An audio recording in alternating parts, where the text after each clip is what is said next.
The last whisper.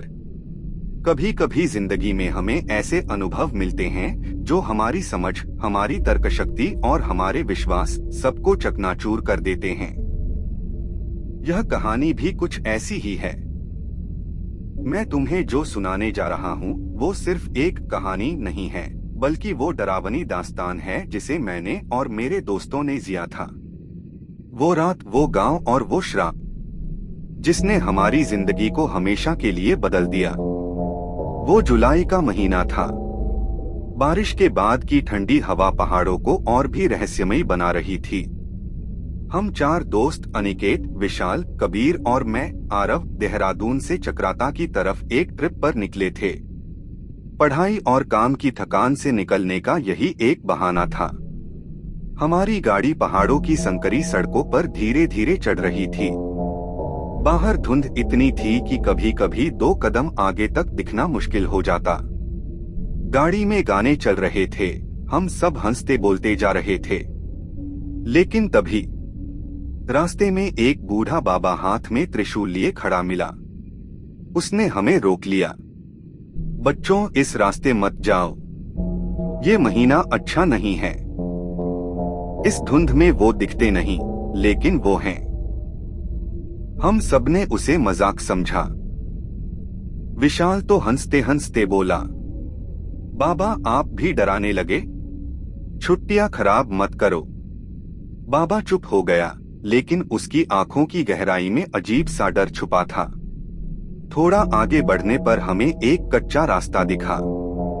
Google maps पर कोई नाम नहीं, लेकिन गांव जैसा कुछ नजर आ रहा था। कबीर बोला, चलो यार, यही रुकते हैं। लोकल जगह का मजा ही अलग है। हम सब सहमत हो गए। गाड़ी मोड़कर गांव में दाखिल हुए। गांव अजीब तरह से सुनसान था। कहीं कोई बच्चे खेलते नहीं, न औरतें, न मवेशियों की आवाज। सिर्फ टूटी फूटी झोपड़ियां और बीच में एक बहुत पुराना बरगद का पेड़। पेड़ की डालियों से सैकड़ों नीली और लाल कपड़े की चुन्नियां बंधी थीं। कुछ जगहों पर पुराने खिलौने और टूटी गुड़ियां भी लटकी थीं। वातावरण भारी लग रहा था। अनिकेत ने हंसते हुए कहा, ये देखो, बॉलीवुड सेट जैसा माहौल है। पर मुझे भीतर से बेचैनी महसूस हो रही थी। हमने गांव के बाहर एक पुरानी खाली हवेली देखी। वहीं ठहरने का फैसला किया। हवेली टूटी फूटी थी, लेकिन छत और कुछ कमरे ठीक थे। रात को खाने के बाद हम सबने हुक्का जलाया, बातें की, गाने गाए। बाहर तेज हवा में खिड़कियां खड़क रही थीं।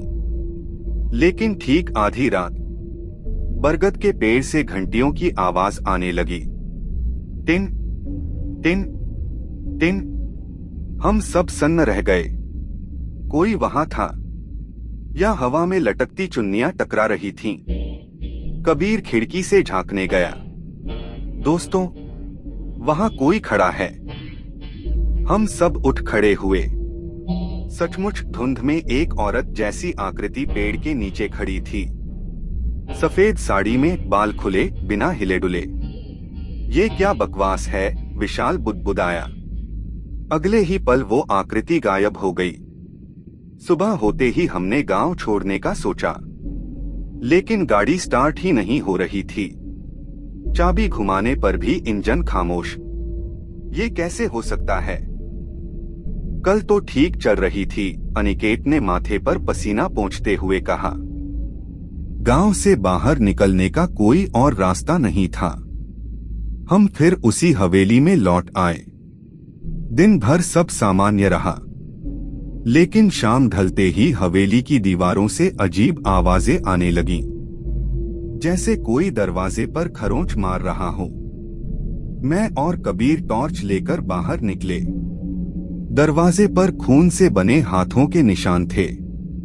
ये किसने किया? कबीर ने घबराकर पूछा। मैंने देखा, पेड़ की डालियों पर एक और नई चुन्नी बंध चुकी थी, लाल रंग की। उस रात अनिकेत अचानक गायब हो गया। हम सुबह उठे तो उसका बिस्तर खाली था। बाहर बरगद के पेड़ पर उसकी घड़ी लटकी मिली। हम समझ गए ये कोई साधारण जगह नहीं थी। कबीर ने कांपती आवाज में कहा, ये पेड़, ये जगह, ये श्रापित है। विशाल गुस्से से बोला, चुप, बकवास मत कर, अनिकेत मजाक कर रहा होगा। लेकिन उसी शाम विशाल भी लापता हो गया। इस बार हवेली की दीवार पर उसके नाम का खून से लिखा एक शब्द मिला, मेरा। अब सिर्फ मैं और कबीर बचे थे। हमने तय किया कि गांव के बुजुर्गों से पूछना होगा। गांव के एक बूढ़े आदमी ने हमें धीमी आवाज में बताया, ये गांव कई साल पहले उजड़ गया। बरगद के पेड़ पर एक औरत को जिंदा जला दिया गया था। उसका नाम राधा था। उस पर टोना टोटका का इल्जाम लगाया गया था। मरते वक्त उसने श्राप दिया कि हर सावन में यहाँ आने वाले बाहर नहीं जा पाएंगे। हमारी रूह कांप गई। बूढ़ा आगे बोला, जिस पेड़ पर चुन्नी बांधते हो वहाँ हर साल उसकी आत्मा एक नया शिकार ले जाती है। हम भागने की कोशिश करने लगे, लेकिन रात होते ही धुंध इतनी गहरी हो गई कि रास्ता दिखाई ही नहीं दिया। पेड़ से फिर वही घंटियों की आवाज आई, टिन टिन टिन। कबीर चीखते हुए बोला, आरव, भागो, वो आ रही है।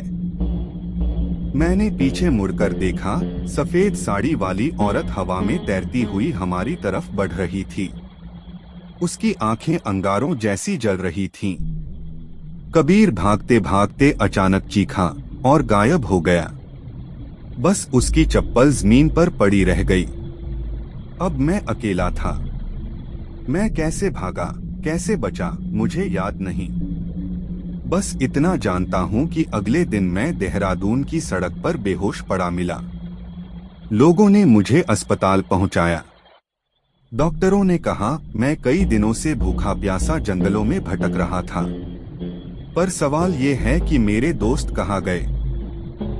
पुलिस ने खोजबीन की, लेकिन न अनिकेत मिला, न विशाल, न कबीर। सिर्फ एक टूटी घड़ी, एक चप्पल और हवेली की दीवार पर लिखा हुआ ताजा खून का शब्द अधूरी। आज भी जब सावन का महीना आता है, मुझे नींद में वही घंटियों की आवाज सुनाई देती है, टिन टिन टिन। और सपनों में वो बरगद का पेड़ दिखाई देता है। उस पर बंधी चुन्नियों में अब 4 नए रंग और जुड़ गए हैं। क्या मेरी बारी भी आने वाली है, या मैं ही वो आखिरी गवाह हूं उस अधूरी दास्तान का, जिसका